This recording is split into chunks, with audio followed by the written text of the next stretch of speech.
কথা আমাৰ অসমীয়া মাটি জাতি মাটি ভেটি সুৰক্ষিত থাকিব লাগিব আমাৰ অসমৰ অস্তিত্ব সুৰক্ষিত থাকিব লাগিব আমাৰ অসমৰ ভাই ভনী বোৱাৰী মাতৃসকল সুৰক্ষিত থাকিব লাগিব আৰু যিদৰে আমাৰ মাতৃভূমিৰ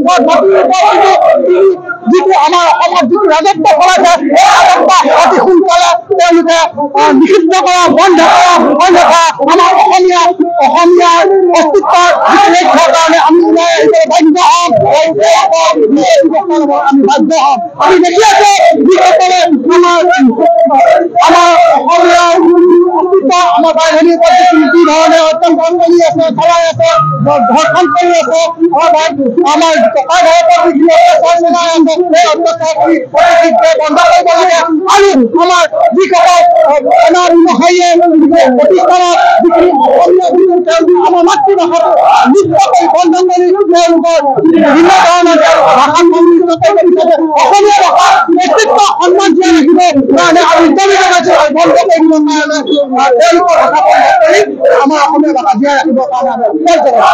32টা জাতি জনগোষ্ঠীয় সংগঠনে আজি একত্ৰিত হৈ ডিব্ৰুগড় ৰাজপথ কটাবলৈ আজি সাজু হৈছে বৰ্তমান সময়ত খিলঞ্জীয়া যি অস্তিত্ব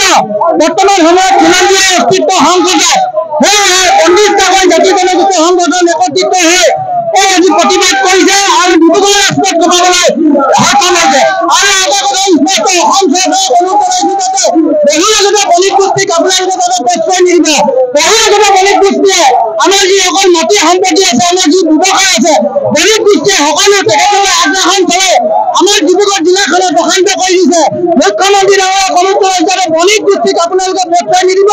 যদি আপোনালোকে প্ৰশ্ৰয় দিয়ে 32টাকৈ জাতি জনগোষ্ঠীয় সংগঠনে অনাগত দিনত কিন্তু ইয়াক লৈ আকৌ ডাঙৰ প্ৰতিবাদী কাৰ্যসূচী কৰিবলৈ বাধ্য হ'ব এই আন্দোলন কেতিয়াও বন্ধ নহয় এই আৰম্ভণি আৰু ডিব্ৰুগড়ত যিখন বসবাস কৰা যিসকল বহিৰাগত বণিক গোষ্ঠী আছে তেখেতলোকে ডিব্ৰুগড় জিলাত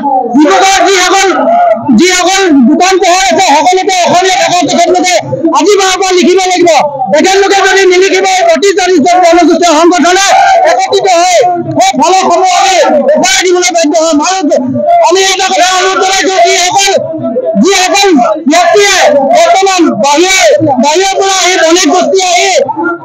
বাহিৰৰ পৰা আহি তেখেতলোকে দল সংগঠন খুলিছে বিহাৰীয়ে আহি বাহিৰৰ পৰা আহি তেখেতলোকে দল সংগঠন খুলিব কোন সাহস পালে মাৰোৱাৰী সম্প্ৰদায়ৰ মানুহে আহি দল সংগঠন খোলো আমাৰ যি এখন খিলঞ্জীয়া ভূমিপুত্ৰসকলক তেখেতলোকে ভাৰতী প্ৰদান কৰিব কোন সাহস পালে তেখেতলোকে বিহাৰীয়ে আহি মাৰোৱাৰী সম্প্ৰদায়ৰ যিসকল শক্তি আছে তেখেতলোকে কৈ দিছে আপোনালোকে হাৰাগনি খাই অসমত বসবাস কৰি আপোনালোকে যদি অসমীয়া ভাষা আপোনালোকে যদি ব্যৱহাৰ নকৰে কিন্তু আপোনালোকে ঘোষণা কৰিম আৰু অতি শীঘ্ৰে আপোনালোকে অসমীয়া ভাষা ব্যৱহাৰ কৰিব লাগিব ডিব্ৰুগড়বাসী সকলো জাতি জনগোষ্ঠী একত্ৰিত হয় আমি আমাৰ অসমীয়া অস্তিত্ব প্ৰতিষ্ঠা কৰিব লাগিব তাৰ কাৰণে অসম চৰকাৰে এখন যুদ্ধ ভূমি নীতি আইন প্ৰস্তুত কৰি থলুৱা অসমীয়াৰ হাতত যাতে ভূমি অধিকাৰ থাকে এই নীতি মানে তেওঁলোকক আইন প্ৰণয়ন কৰিবৰ কাৰণে আমি দাবী জনাইছো লগতে ইয়াত থকা বণিক গোষ্ঠী বা মানে অবৈধ বিদেশীয়ে যাতে দুখন চলাব নোৱাৰে তাৰ কাৰণেও এখন শক্তিশালী আইন নিৰূপণ কৰে যাতে থলুৱাৰ হাতত পথাৰ থাকে বজাৰ থাকে যাতে থলুৱাৰ হাতত সকলোখিনি আমাৰ অস্তিত্ব ৰক্ষা কৰিবৰ কাৰণে যাতে যিখিনি শক্তি সেই শক্তিখিনি থাকে।